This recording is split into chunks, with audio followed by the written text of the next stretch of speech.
a duhet më falë prej fillimit, nëse e thu një shkrojnë keq, për shembull në etehijatu, e ka fjalën po besoj, e ke nis namazin edhe tash në namaz ka ndodhur që një shkrojnë e ke thonë gabim në një prej lutjeve të namazit, qoftë Fatihan, qoftë sure, qoftë etehijatin, jo, nuk ka nevojë.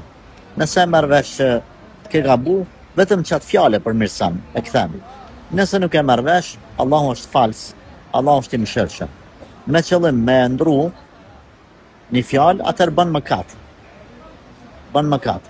Se s'bën me ndru me qëllim.